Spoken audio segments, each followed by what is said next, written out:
Hello বন্ধুরা, কেমন আছো সবাই? আমি কিন্তু ভীষণ ভালো আছি। আর এই দেখো সকাল সকাল মা কিন্তু থামস আপ আর তালের বড়া খাচ্ছিল। তো আমি এইটা নিয়ে একটু হাসাহাসি করছিলাম, থামস আপ দিয়ে তালের বড়া কে খাই। তো চিপস হলে তাও মেনে নেওয়া যেত। আর এখানে দেখো আমার বোন তো স্নান করে এসে শুয়ে শুয়ে খাচ্ছিল। তো আর আমি এখানে রান্না করতে চলে এসেছিলাম। আর আমি কিন্তু একা একা রান্না করিনি, মানে সবাই মিলে হাতে হাতে গুছিয়ে দিয়েই রান্না করা হয়েছে। আর এখানে ছিল কাটা মাছের ঝোল আলু দিয়ে মশলা দিয়ে, আর ইলিশ মাছ হয়েছিল, আর মাংস চিকেন। তো এখানে এই যে মা, আর যতদূর সম্ভব আমার মাই হয়তো কাটা মাছটা রান্না করেছিল, আমার ঠিক মনে পড়ছে না। তো যাই হোক, এখানে এই যে সবাই খাওয়া দাওয়া করে নিচ্ছিলাম। আর তারপরে তো আমার মেয়েকেও খাওয়াতে হবে। আর মেয়েকে খাওয়ানো মানেই তো বড় একটা যুদ্ধ। দেখো সেই যুদ্ধে কিন্তু আমরা সবাই মিলে নেমে পড়েছি। আর এখান থেকে উঠে গেলেও খাবে না। আর ও আমাকে কেমন করে, মানে আমার সাথেও বায়না করে, সেটাই দেখো। এটা খাবে না, ওটা খাবে না, সেটা খাবে না। ভেবেছিলাম একটু মাছ খাইয়ে দিই, তো সেটাও খেতে চাইছে না। তারপরে মাকে বললাম, দেখো যতই হোক মশলা দিয়ে রান্না করা তরকারি, আর ওকে না আমরা এখনও পর্যন্ত মশলা খাওয়াই না। হালকা সামান্য লবণের পরে আর সিদ্ধর পরে ওর খাওয়াটা চলে। মানে আমি সবজি ডাল টাল দিয়ে একটু লবণ দিয়ে সিদ্ধ করে। আর সন্ধেবেলায় কিন্তু চলে এসেছিলো ফুচকা। আর এই দাদারটার না ফুচকাটা মানে অসম্ভব টেস্টি হয়, ভালো লাগে। কিন্তু যেহেতু বাড়িতে আমি একাই ফুচকা খাই, আর কেউ খাই না বলে আমারও তেমন খাওয়া হয় না একা গিয়ে। আর বোন পায়েল এরা আসলে আমি অবশ্যই কিন্তু খাই ফুচকা। আর এখানে খেয়েছি, আর মেয়ের জন্য এনেছিলাম। দেখো আমার মেয়ে কেমন আনন্দ পাবে ফুচকা দেখে, ওর কি হাসি আর কি আনন্দ, পড়েই গেল আনন্দ করতে করতে, মানে কি আর বলবো।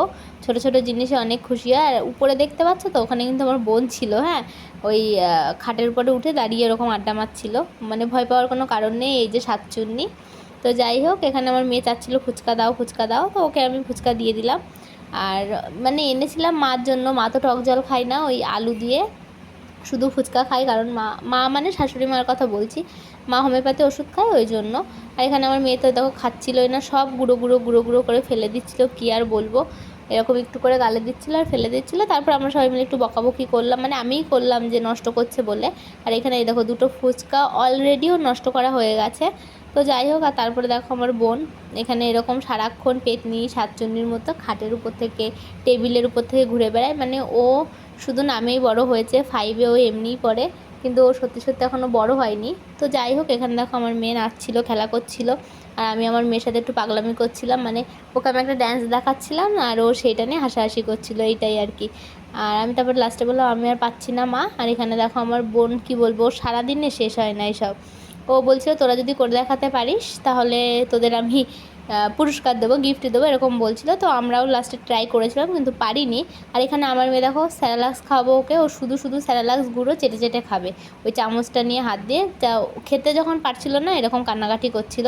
তো এইরকমই করে মাঝে মাঝে, প্রচণ্ড জেদ করে, বাচ্চারা এরকম করে একটু ঠিকই, তো একটু ওর বকাঝকা দিলে চুপ হয়ে যায়।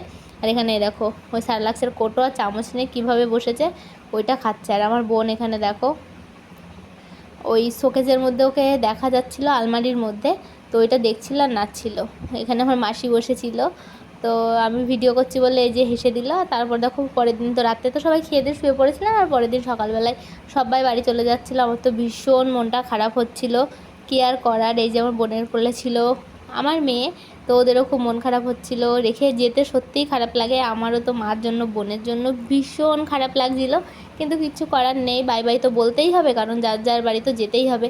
আর দেখো সবাই বেরোলে গুড্ডু বেরোনোর জন্য ভীষণ বায়না করে, তো ওকে মা নিয়ে গেল বাইরে, আর মারা চলে গেল। আর এখানে এসে দেখলাম আমার পুষু বসে আছে এখানে, ও একটু ভাত খাবে বলে হয়তো বসেছিল। মানে গুড্ডু যে ভাতগুলো খায় না সেগুলো ও খেয়ে নেয়, এরকম একটা ব্যাপার। আর ওকে দেখে গুড্ডু দেখো কোথায় বসেছিল, একদম এইখানটায়। মানে ওদের বন্ধুত্বটা খুব ভালো, মারামারি খুব একটা করে না।